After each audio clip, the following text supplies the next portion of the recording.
Assalamualaikum warahmatullahi wabarakatuh. Perkenalkan, nama saya Anissa Purnamasari, Escape Nurse MCAP. Saya merupakan dosen program studi keperawatan dan profesi nurse Universitas Mandalwaluya, Kendari, Sulawesi Tenggara. Spesialisasi saya merupakan Departemen Keperawatan Anak. Pada hari ini saya akan menyampaikan tentang teknik pengajaran saya dengan menggunakan metode DAA, yaitu Delivery, Interaction, dan Assessment.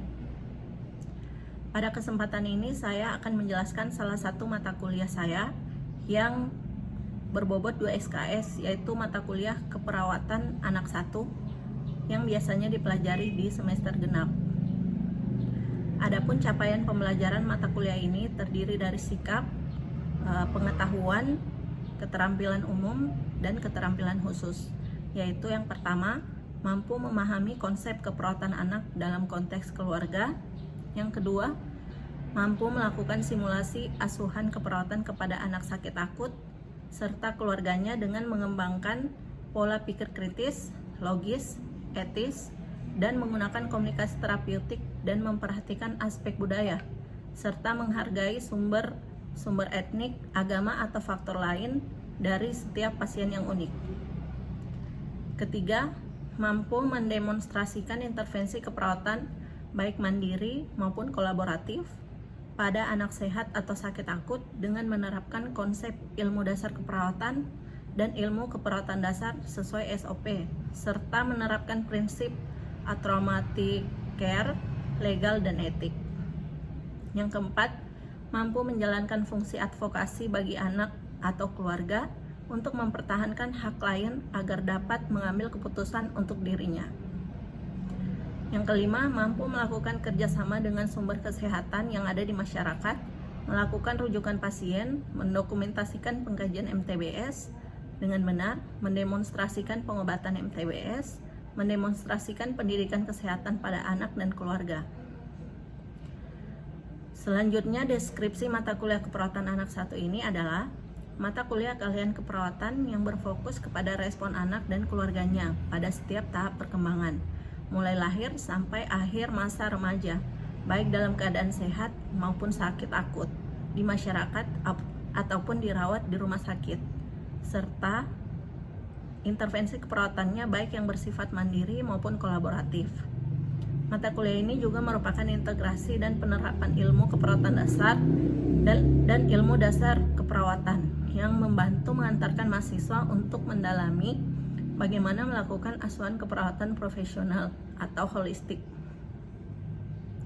memberikan pendidikan kesehatan, menjalankan fungsi advokasi bagi klien dan keluarganya dengan menerapkan komunikasi efektif, serta membuat keputusan dengan mempertimbangkan aspek legal dan etik. Materi pembelajaran mata kuliah keperawatan anak 1 adalah yang pertama, konsep keperawatan anak dalam konteks keluarga, perspektif keperawatan anak, family center care, traumatic care, komunikasi pada anak, dan juga teori model.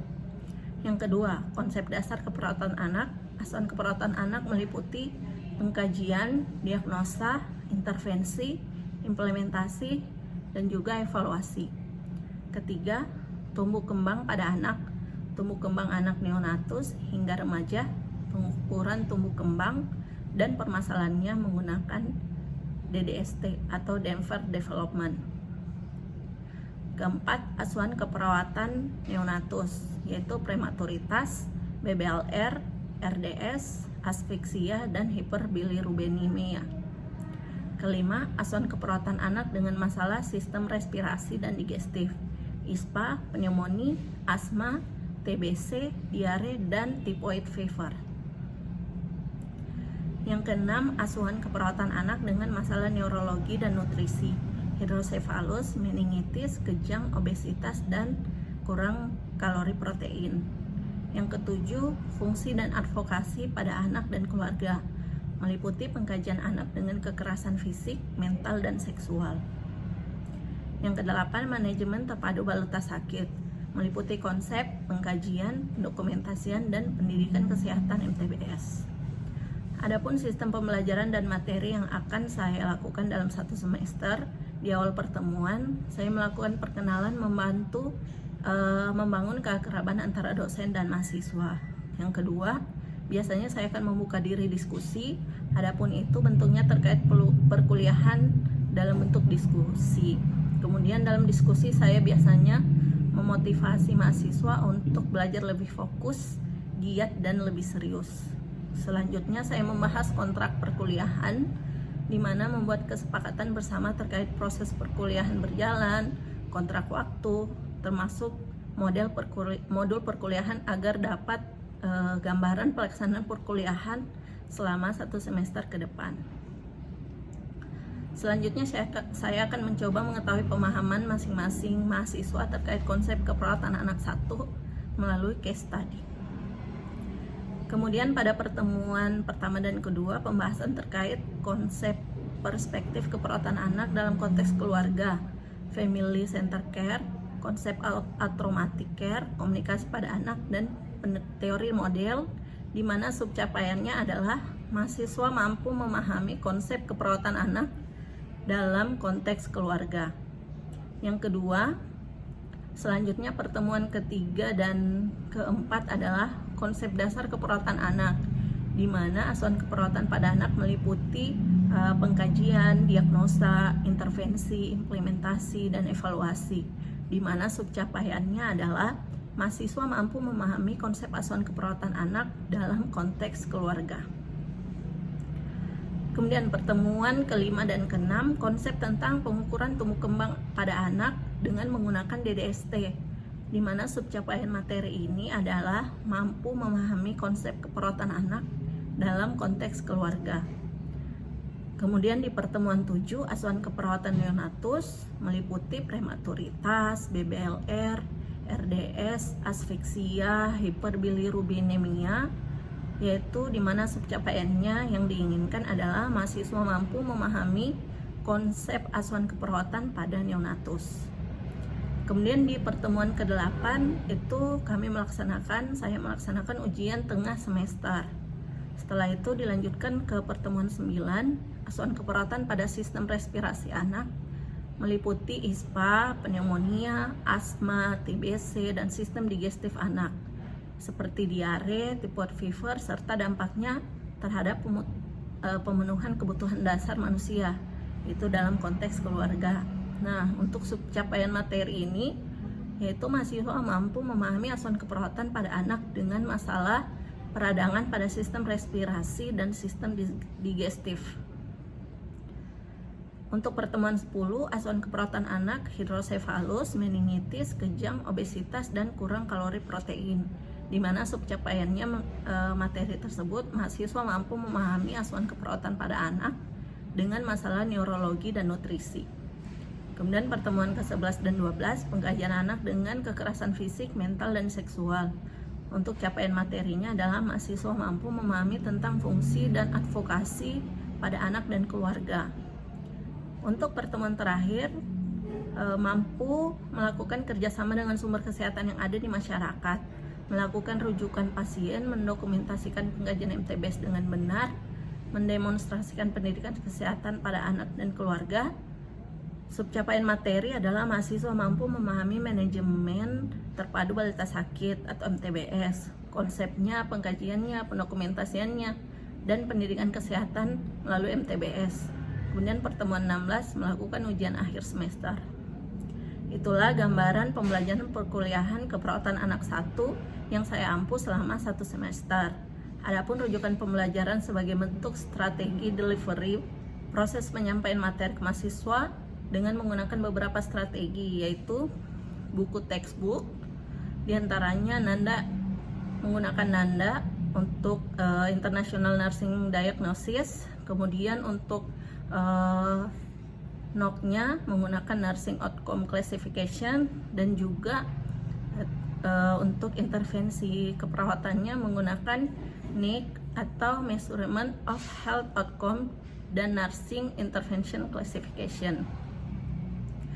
Nah, kemudian media online digunakan untuk mencari topik yang menarik untuk dijadikan bahan diskusi terkait materi perkuliahan. Selanjutnya, dalam perkuliahan juga Saya biasanya menggunakan e-learning Universitas Mandala Waluya sebagai learning management system atau LMS yang dapat diakses secara langsung oleh mahasiswa sebagai wujud tindak lanjut setiap pertemuan. Jadi memuat bahan pembelajaran, kemudian video pembelajaran, forum diskusi, absensi, dan juga tugas mandiri atau kuis di setiap pertemuan perkuliahan. Bentuk interaksi lain juga dengan menggunakan WhatsApp group kelas. Jadi setiap kelas kami menggunakan WhatsApp group kelas.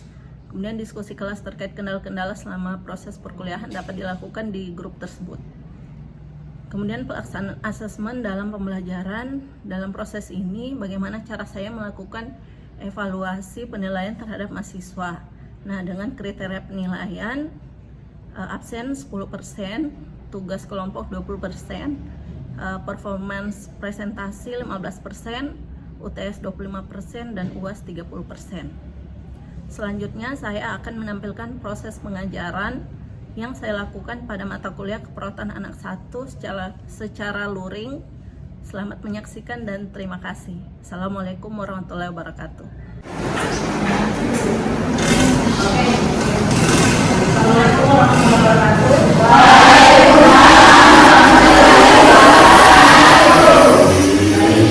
Sebelum kita mulai perkuliahan hari ini, terlebih dahulu kita berdoa sesuai agama dan kepercayaan kita masing-masing ya. Baik, kita dimulai.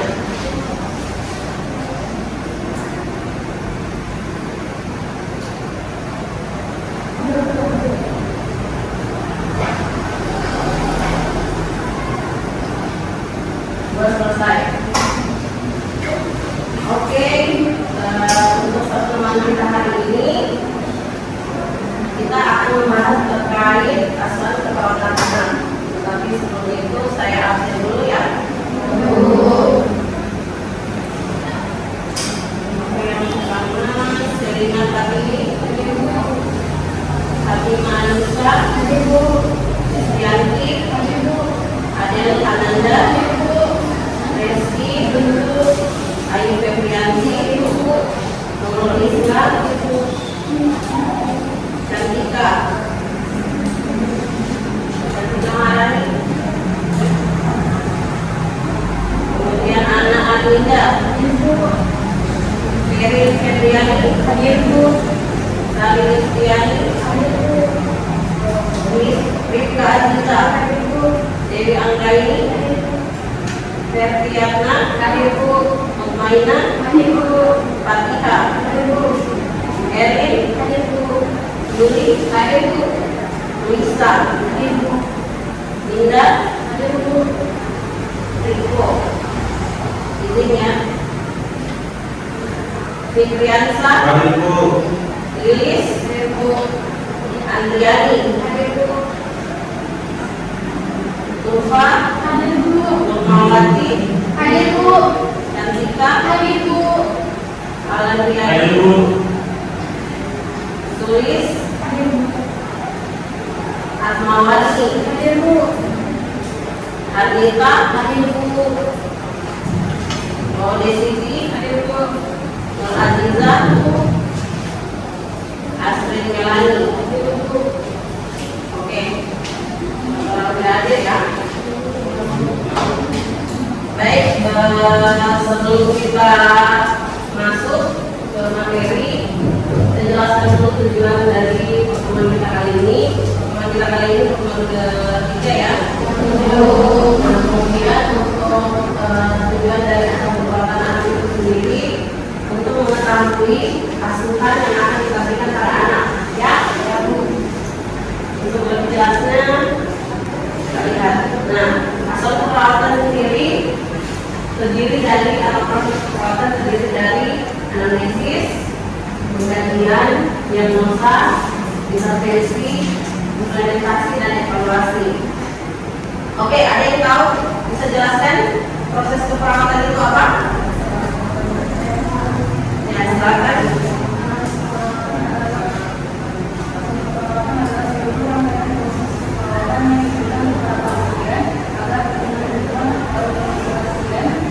Jadi kasih ya sudah betul tadi apa yang dijelaskan oleh temannya. Nah, proses keperawatan itu terdiri dari 5 bagian tadi ya. Proses keperawatan atau asuhan keperawatan, di mana asuhan keperawatan terdiri dari anamnesis. Yang pertama, proses wawancara atau anamnesis itu dilakukan kepada pasien. Yang pertama, kalau anamnesis yaitu anamnesis yang dilakukan terhadap orang tua, wali atau orang yang terdekat dengan pasien. Jadi untuk anak usia yang belum bisa bicara ya, 0 sampai 5 tahun itu kita masih memerlukan orang tua untuk mendampingi ya. Kemudian autoanamnesis, yaitu anamnesis yang dilakukan secara langsung pada pasien. Itu biasanya untuk usia anak yang sudah masuk remaja ya. Nah, kemudian untuk proses keperawatan itu dilakukan pertama pengkajian, di mana upaya mengumpulkan data secara lengkap dan sistematik untuk dikaji dan dianalisis. Jadi kita akan melakukan analisis setelah pengkajian, kita lakukan analisis data. Ya, analisis data ada berapa? Ya, apa saja?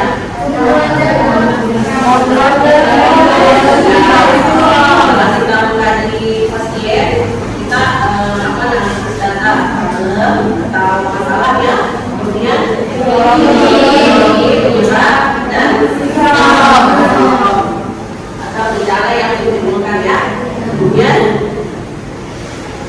setelah pengkajian yang tadi dalam analisis data itu ada data subjektif ya, data subjektif, data objektif, kemudian pemeriksaan fisik. Nah, yang tadi kalian sudah jawab itu problem etiologi dan simptom serta penentuan prioritas masalah perawatan berdasarkan data subjektif, data objektif, dan dari analisis data ya. Sudah paham di sini? Oke, lanjut. Nah, ini untuk pemeriksaan fisik. Pemeriksaan fisik itu pertama ada general survei atau keadaan umum, di mana kita lihat kondisi pasien, kemudian pemeriksaan PTP. PTP ada berapa?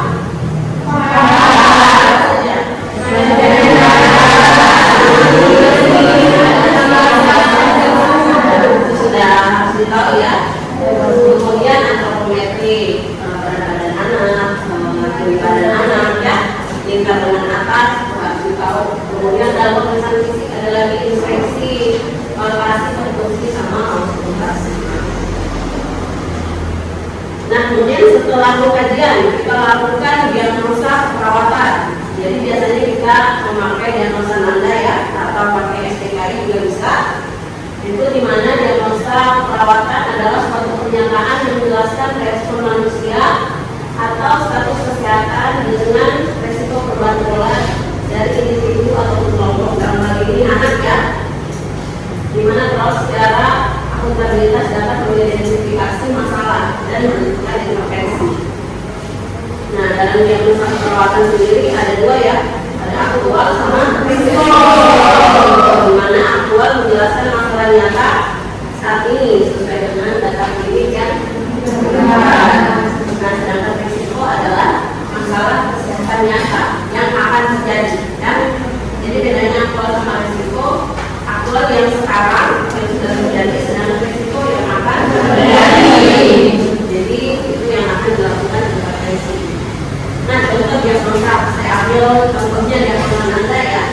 Jadi untuk diagnosa nanda risiko aktual, di mana ada di domain 2 nutrisi dan di kelas 1 makan. Jadi contohnya tidak seimbang nutrisi menghindari program. Contoh berikutnya di domain 2 juga nutrisi, tapi di kelas 5 yaitu hidrasi pangan. Jadi nanti bisa dilihat di buku nandanya. Kemudian untuk diagnosa risiko ada di domain 4 aktivitas istirahat, di kelas 4 juga respon kardiovaskular atau pulmoner, mana risiko penurunan. Kemudian di domain 2 nutrisi, kelas 5 hidrasi ada risiko penurunan triglycerid, ada kekurangan triglycerid, ada risiko. Jadi nanti bisa dibedakan berdasarkan tanda-tanda dehidrasi ya. Jadi bisa dilihat kondisi anak.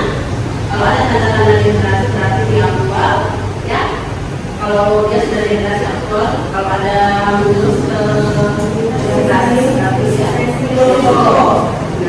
dilihat. Kemudian setelah diagnosa ada rencana perawatan. Tindakan yang dilakukan oleh perawat untuk membantu klien beralih dari status kesehatan saat ini menjadi status kesehatan dengan hasil yang diharapkan.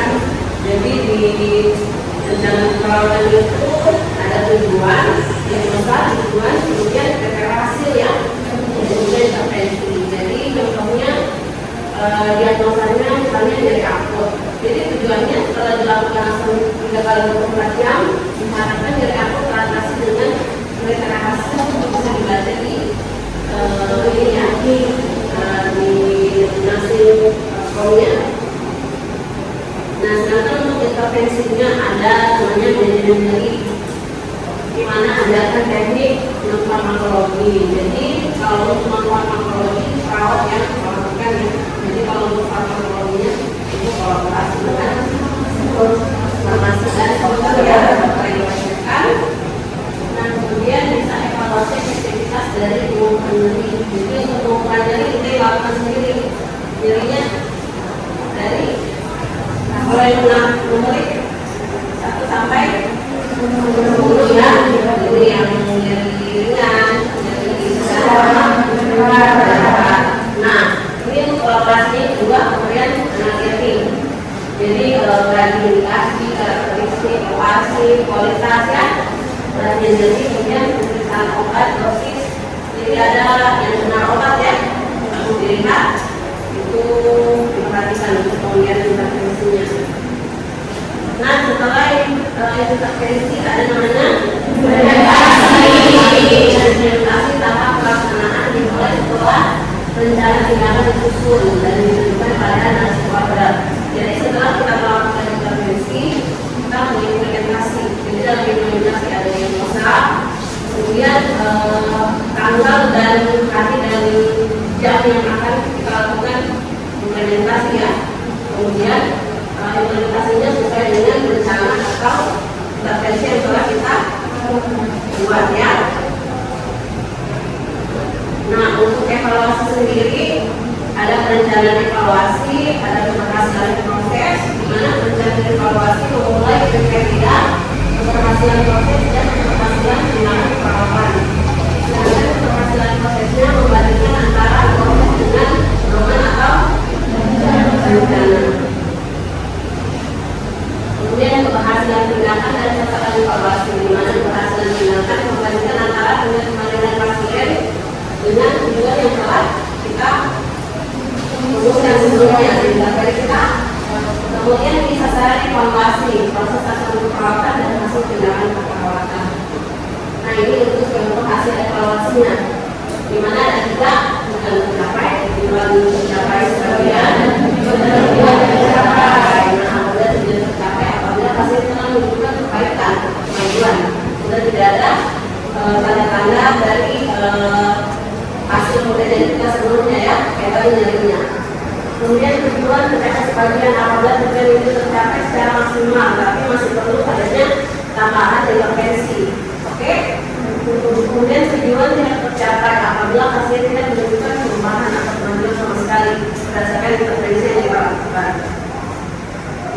Nah, untuk evaluasi SWOT sendiri, dalam SWOT ya, ada subjektif, kemudian objektif, sesuai dengan planning. Nah, subjektif itu dari data subjektif yang telah kita kaji sebelumnya ya.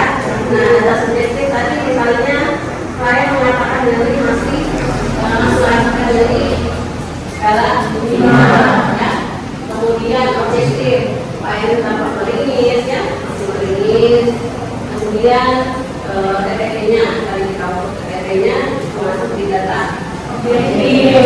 Kemudian asesmen yang tadi ada berkerasa ternyata dari aku masih berlanjut, jadi dia belum ada sebagian. Itu bisa dilihat dari TTP-nya tadi sama skala nyerinya ya. Kalau misalnya skala nyerinya dari pertama 7, kemudian dia tadi ke 5, berarti asesmennya apa?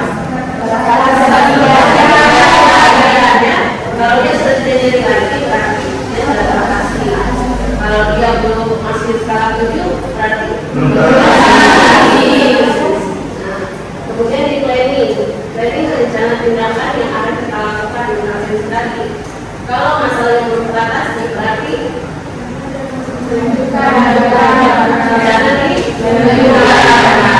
kalau masalahnya sudah teratasi berarti oke, sudah paham sampai sini? Paham.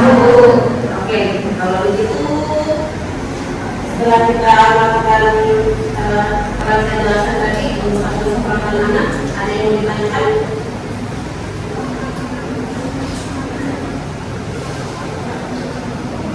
Ada yang mau ditanyakan? Saya serahkan. Seperti apa itu hipnosis relaksasi?